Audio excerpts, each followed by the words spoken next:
Sir मेरा GPAT में selection नहीं हुआ, अब आगे मुझे एम फार्मा के लिए जाना चाहिए या फिर 1 साल का और ड्रॉप लेना चाहिए। ऐसे ही कुछ सवालों के जवाब डिस्कस करेंगे इस वीडियो में। Hello everyone, welcome to my channel मसा एकेडमी। This is Himanshu. जैसा कि आप सभी जानते हैं, जीपेट 2023 का रिजल्ट जो है वो आ चुका है।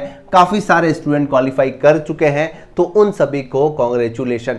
बात ये आती है जो क्वालिफाई कर चुके हैं उनके लिए तो कोई टेंशन ही नहीं है। आप तो अपना फोकस जो है अभी नाइपर के एग्जाम पे रखिए कि एनी हाउ मुझे नाइपर में एक सीट जो है वो निकालनी है, मुझे नाइपर से एमएस फार्मा जो है वो करनी है। ठीक है, अब चिंता का विषय जो है वो नॉन क्वालिफाइड जीपेट स्टूडेंट के लिए है, क्योंकि देखिए यहाँ पे बहुत ही मजे की बात मैं बताने वाला हूं कि जिंदगी में पहली बार एक ऐसा डिसीजन है जो आपको खुद से लेना है, इसलिए आप जो है इतना ज़्यादा जो है वो कन्फ्यूजन हो रहा है ना। उसका रीज़न क्या है? देखिए यूजुअली क्या होता है कि हम सभी जो है लगभग हमारा पेरेंट्स से पूछते हैं या फिर टीचर से पूछते हैं स्कूल में, तो ऐसे करके डिसाइड हो जाता है भैया मुझे ये वाली चीज़ करनी है। अब क्या होता है, जब आप पेरेंट्स से पूछेंगे कि मैं क्या करूं, तो पेरेंट्स बोलेंगे भैया हमें तो इस फील्ड में इतना नॉलेज नहीं है, या फिर है भी तो तेरी क्या इच्छा है, तुझे जो है वो क्या करना है। तुझे लगता है कि भैया मैं अगर 1 साल का ड्रॉप लेता हूं और आप 90% श्योर हैं कि जी हाँ मेरा जीपेट क्वालिफाई हो ही जाएगा,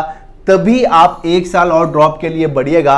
अदरवाइज ऐसी गलती नहीं करनी, क्योंकि हम जानते हैं कि 1 साल मुझे प्रॉपर वे में डेडिकेशन से अगर तैयारी करनी है तो क्या मैं सिलेक्शन 100% ले पाऊंगा, और सिलेक्शन लेने के बावजूद टॉप में 100 में आ पाऊंगा। क्योंकि अगर आप 1 साल ड्रॉप ले रहे हैं उसके बावजूद भी आपको एक अच्छी कॉलेज नहीं मिल रही है, नाइपर नहीं मिल रही है, तो उस ड्रॉप का कोई मतलब नहीं निकलता है। चीजें समझ रहे हैं आप? मेरी बात को बारीकी से सुनना, कंप्लीट आपको जो है डाउट क्लियर हो जाएंगे। समझ में आ रही बात? नेक्स्ट सेकंड ऑप्शन क्या रहता है कि सर और भी काफी सारे कॉलेजेस हैं, क्या मुझे उनसे एम फार्मा कर लेनी चाहिए? तो उन सभी कॉलेज को सेलेक्ट करने के लिए मैं आपको 3 चीज बताने वाला हूं। कहने का मतलब यह है जीपेट क्वालिफाई नहीं किया है फिर भी मैं एम फार्मा के लिए जा रहा हूं, तो मुझे कॉलेज सिलेक्शन में 3 किस किस बातों का ध्यान रखना है। देखिए यहां पे मैं आपको बताना चाहूंगा काफी सारे ऐसे अच्छे कॉलेज हैं, जी हां, जो नॉन जीपेट कैंडिडेट को लेते हैं।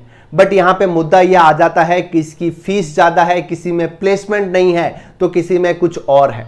तो हमें कॉलेज सिलेक्शन करते समय किन किन बातों का ध्यान रखना है, इसका आप ध्यान रखना। सबसे पहले तो मैंने आपको बता ही दिया भैया कि अगर आप नाइपर सेलेक्ट करते हैं तो सबसे बड़ी बात है सब कुछ अच्छा है, क्योंकि यहां पे आप देखेंगे कुछ कॉलेज की फीस बहुत ज्यादा है, but as compare to placement को आप निकालेंगे तो इस लेवल का प्लेसमेंट आपको इनिशियल स्टेज पे देखने को नहीं मिलेगा, और यही ग्राउंड रियलिटी है, जीरो रियलिटी है। समझ में आ रही है बात? ठीक है जी। तो पहली बात क्या रखनी है, सबसे मोस्ट इंपॉर्टेंट मुझे ऐसा लगता है कि भैया कोई भी कॉलेज है उन सभी का नाम क्यों है, क्योंकि सबसे बड़ा मुद्दा आता है प्लेसमेंट का। वहां पे सभी जगह बहुत अच्छे प्लेसमेंट है, तो हमारा सबसे पहला फोकस रहना चाहिए कि सर मुझे सबसे पहला फोकस रखना है कि जिस भी कॉलेज में मैं जा रहा हूं उसका प्लेसमेंट पॉलिसी कैसा है, उसके प्रीवियसली प्लेसमेंट कैसे हो रखे हैं। अगर मैं किसी से मिल पाता हूं, सीनियर से, एलुमनाई से, तो मेरे लिए सबसे बढ़िया रहेगा। तो सबसे पहले हमें देखना पड़ेगा कि सर इसका प्लेसमेंट जो है वो कैसा है, इस कॉलेज के प्लेसमेंट होता है या नहीं होता है, क्योंकि हमारा डायरेक्ट इनडायरेक्ट एम जो है वो प्लेसमेंट को ही होता है। अच्छी कंपनीज आ रही है, नहीं आ रही है, ये सबसे ज्यादा इंपॉर्टेंट है। सेकंड चीज क्या है, और ये भी सबसे मोस्ट इंपॉर्टेंट है, सर इस कॉलेज की फी कितनी है। ठीक है जी, फीस का क्राइटेरिया आपको देखना जरूरी है। ऐसा नहीं हो कि फीस जो है 8-10 लाख रुपए है और हम देखें यहाँ पे रियलिटी में इनिशियल स्टेज में इतना तो आपका प्लेसमेंट भी नहीं है। ठीक है, तो फीस को देखना भी बहुत ज़्यादा जरूरी है। ऐसे बहुत से अच्छे कॉलेज हैं जिसकी फीस भी कम है और एक अच्छा कॉलेज है, सर्च आपको करना पड़ेगा। काफ़ी सारे कॉलेज है, पिछली बार मैंने बहुत सारी इसके बारे में बात की थी। और तीसरी चीज़ मैं जहाँ तक देखता हूँ कि यहाँ पे आपको NIRF रैंकिंग जो है वो भी एक बार देख लेनी है, जिससे कि आपको आइडिया लग जाएगा कि मैंने इस कॉलेज को सेलेक्ट किया है। अब इसकी NIRF रैंकिंग क्या है? ठीक है, NIRF रैंकिंग से आप ये पता लगा सकते हैं कि हाँ ये जो इंस्टीट्यूट है वो टॉप 100 में आ रहा है या नहीं आ रहा है। अगर आ रहा है तो अच्छी बात है, नहीं आ रहा है तो कुछ बात नहीं, बट आ रहा है तो बहुत अच्छी बात है। समझ रहे हैं आप मेरी बात को? वैसे तो आप सभी जानते हैं कि नाइपर वाले जो हैं वो सारे के सारे टॉप में ही आते हैं, बट यहाँ पे कुछ ऐसे भी प्राइवेट इंस्टीट्यूट है जो टॉप 10 के अंडर में भी आ रहे हैं, बट उनकी फीस बहुत ज़्यादा है। तो इस हिसाब से आपको जो है वो डिसीजन लेना पड़ेगा।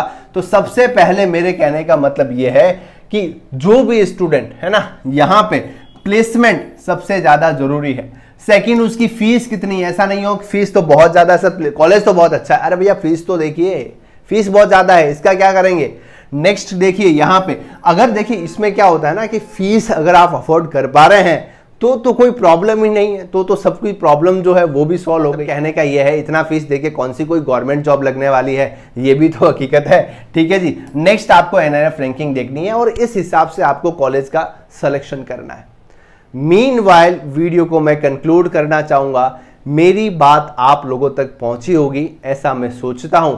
और अगर आप चाहते हैं कि सर इस पे यानी कि जीपेट नहीं हुआ, क्या करना चाहिए, कैसे कुछ करेगा, तो उसके लिए मैं स्पेशली एक लाइव सेशन भी ला सकता हूं। अगर आप इंटरेस्टेड हैं कमेंट करें, जिसमें कि आपके सवाल और मेरे जवाब होंगे, लाइव डिस्कस करेंगे तो बिल्कुल मजा आएगा और आपको अपना जवाब भी जरूर मिलेगा। तो अगर इंटरेस्टेड है तभी मैं एक सेशन करूंगा, अदरवाइज तो कोई मतलब आप खुद समझदार हैं कैसे कुछ करना है, आप डिसीजन लीजिए। और हाँ, एक चीज जरूर देखिएगा कि जब भी आप किसी यूनिवर्सिटी को सेलेक्ट करें अपने टीचर से सलाह जरूर लें कि सर ये यूनिवर्सिटी कैसी है, क्योंकि वो उस फील्ड में है, उनको थोड़ा बहुत नॉलेज होता है कि क्या कुछ है, कैसे करना है, क्या कुछ रहता है।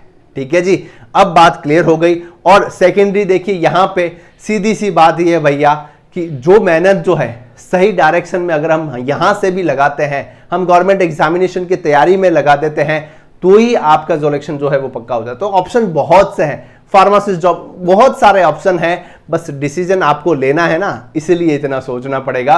और अब तो डिसीजन लेना ही पड़ेगा, क्योंकि जिंदगी की असली शुरुआत यहां से हो रही है। आपने सुना होगा रंग दे बसंती मूवी का जी एक डायलॉग कि जिंदगी का जो चार दीवारी होती है ना कॉलेज की, उसके अंदर हम जीवन को नचाते हैं और इसके बाहर जीवन हमें नचाता है। कैसे? टिम लक्कर लक्कर टिम लक्कर लक्कर। अच्छा लगा वीडियो जरूर बताएं कमेंट सेक्शन में, लाइक करें, शेयर करें, सब्सक्राइब करें। Keep watching, stay tuned.